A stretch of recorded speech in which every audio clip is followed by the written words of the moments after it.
Hello and welcome to our second webinar on confirming health status. In this session we're going to look at the causes and the impacts that disease can have on an individual, and pharmacology and understanding contraindications for the use of some medications. We're going to begin this webinar by looking at factors that can impact on a client's physical condition. To do so, it's essential that you have an understanding of the causes of disease and the key features of each cause. So let's begin by looking at pathogens. A common cause of disease is a pathogen. A pathogen is a bacterium, virus, or other microorganism that can cause disease. An infection is the colonization of a region of the body by a pathogenic organism. Areas of a person's body, both internal and external, may be infected by a range of pathogenic organisms.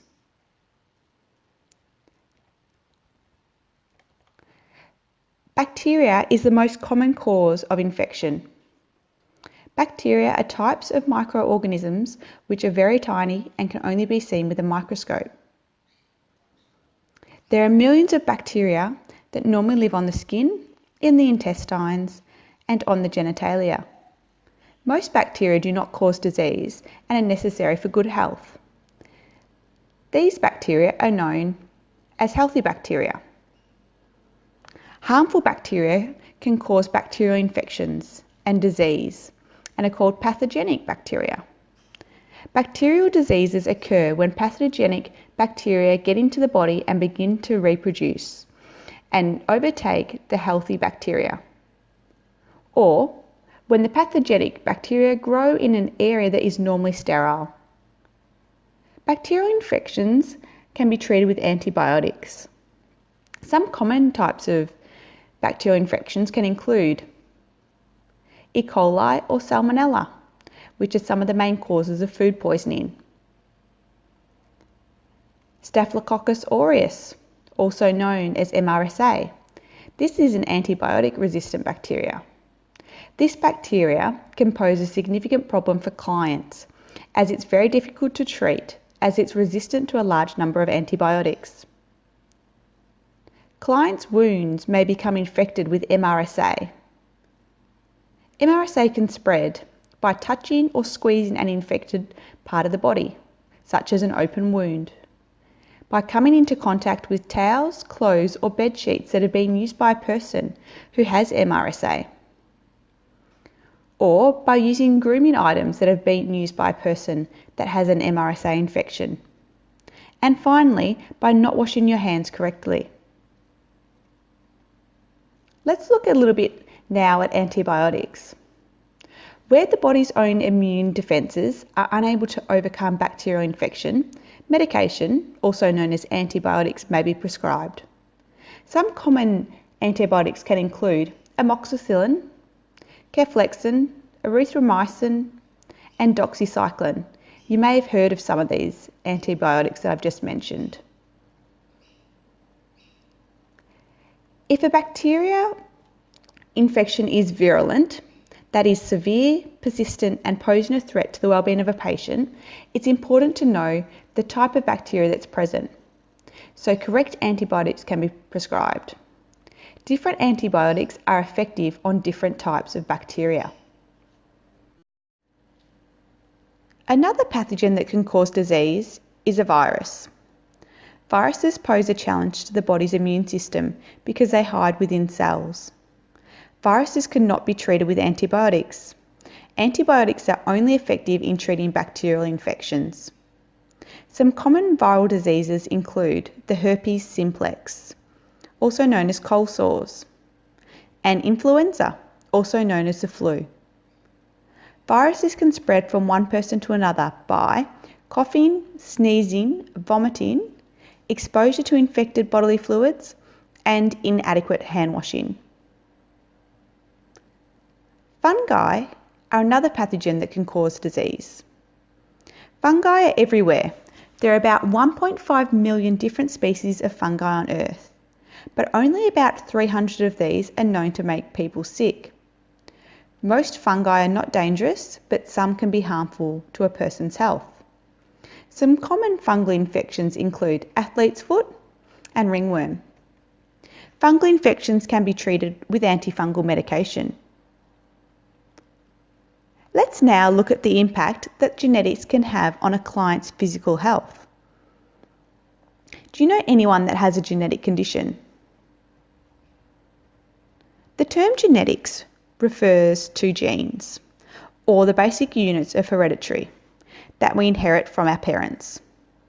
There are about 25,000 genes within the human body.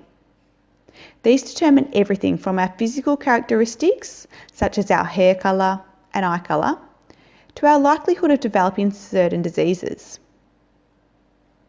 Some common genetic conditions include Huntington's disease. Huntington's disease is caused by an altered gene. This gene is passed on from a parent to a child, but the condition is not obvious at birth. The symptoms usually don't appear until the person is approaching middle age. The most common symptoms usually start with things such as mild twitching, and these become worse over the years. A person with Huntington's disease may also have difficulties with speech, swallowing and concentration. Another common genetic condition is Down syndrome. Down syndrome is caused by a complete or partial copy of the chromosome 21. So a person with Down syndrome has 3 instead of 2 copies of chromosome 21. Down syndrome is the most common chromosomal disorder that we know of. 1 of every 700 to 900 babies born worldwide will have Down syndrome, although these numbers are slightly lower in Australia. People with Down syndrome may have some characteristics such as physical features of Down syndrome, some health and developmental challenges, and some level of intellectual disability. All people with Down syndrome are individuals, and their abilities will vary from individual to individual. We're now going to look at the impact that trauma, toxins, and other environmental hazards can have on an individual's health. Let's first of all look at trauma. Trauma such as a fall or a car accident can impact on a person's physical health and result in injuries. For example, a client could fall as they are walking to the dining room, resulting in a fractured neck of femur. The trauma that has caused the fracture would then require the client to be admitted to hospital. We'll now look at toxins. A poison is defined as a substance that harms the body. These include chemicals, biological hazards, and radiological substances. Poisons may be natural or manufactured. They may be ingested, inhaled, injected, splashed into the eye, or absorbed through the skin, etc. Common poisons include acids found in toilet cleaners, alkalis found in drain cleaners and dishwashing detergents, carbon monoxide, and different medications.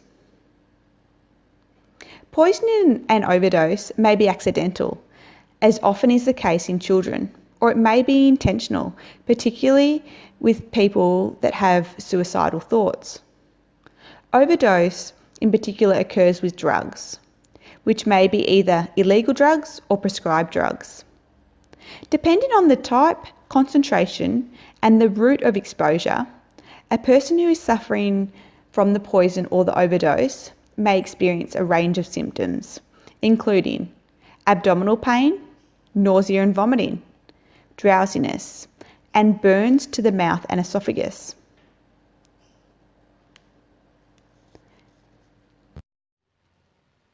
We are now going to look at the impact that nutrition can have on an individual's health.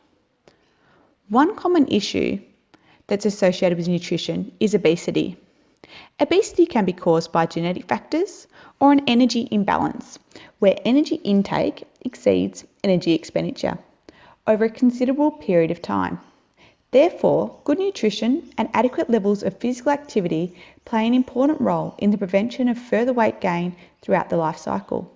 Let's now look at some statistics from the 2011 to 2012 Australian Bureau of Statistics Australian Health Survey to calculate BMI, also known as body mass index. Almost 2 in 3 Australian adults are obese or overweight. That's 63%. 10% more adults are overweight or obese than back in 1995. 1 in 4 Australian children are overweight or obese. 15% more people living in the outer regional and remote areas are overweight or obese than people that live in the major cities. Overweight and obesity is the second highest contributor to the burden of disease. Smoking is the third highest. That puts into perspective the impact that obesity has on the health of society. So let's look at some of the health problems that are related to obesity. These can include musculoskeletal problems, cardiovascular disease, some forms of cancer, sleep apnea, type 2 diabetes, and hypertension, just to name a few.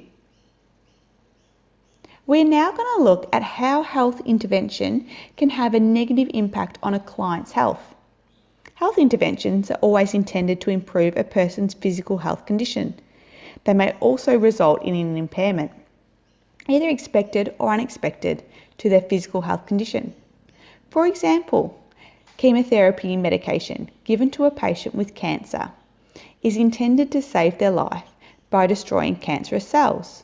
However, these medications can often have a negative impact on a client's health by making the person very unwell in the process. Finally, we're going to look at the impact that degenerative changes or the loss of normal control can have on an individual's health. Disease may result from degenerative changes in vital organ systems and/or the loss of control of normal mechanisms, such as uncontrolled growth of cancer cells. Cancer is a disease of the body cells. Normal cells grow and multiply in a controlled way. However, if something causes a mistake to occur in the cell's genetic blueprint, this control can be lost. Cancer is the term used to describe the collection of these cells, growing and potentially spreading within the body. As cancerous cells can arise from almost any type of tissue cell, cancer actually refers to about 100 different diseases. Cancer cells that do not spread beyond the immediate area in which they arise are said to be benign, also known as not being dangerous. If these cells spread into surrounding areas or to different parts of the body, they are known as malignant, commonly referred to as cancer. The final topic we're going to look at in this webinar is medication and pharmacology. It's important that you understand that the medication a client is taking may have a significant impact on that individual's physical health. It's also essential that you have a basic knowledge of pharmacology in relation to cautions and contraindications for relevant medication. Pharmacology is a broad term which refers to the uses and the effects of drug therapies. There are thousands of different medications which are used within drug therapies. It is a national classification system that controls how medicines and poisons are made available to the public. Medicines and poisons are classified into schedules according to their level of regulatory control over the availability of the medicine and poison, and also the required protection to the public health and safety. The schedules are as follows. Schedule 1, not currently in use. Schedule 2, pharmacy medication, such as antihistamines. Schedule 3, pharmacist-only medicine, such as hydrocortisone cream or asthma inhalers. Schedule 4, prescription-only medication, such as strong analgesic medication or antibiotics. Schedule 5, these are known as caution poisons. Schedule 6, poisons. Schedule 7, dangerous poisons. Schedule 8, controlled drugs. These are very strong analgesic medicines. that can be seen as drugs of dependence, and they include things such as morphine-based medication. And finally, Schedule 9. These are prohibited substances, illegal drugs such as heroin and cocaine. We're now going to look at the routes of administration of drugs.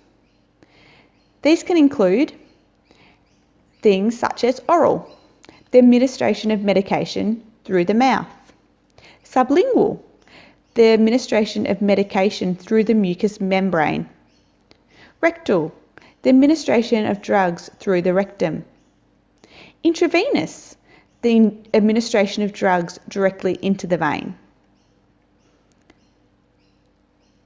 intramuscular, the administration of drugs via the muscle using an injection; inhalation, the administration of a drug via breathing the lungs; topical, the administration of a drug through the skin into the body.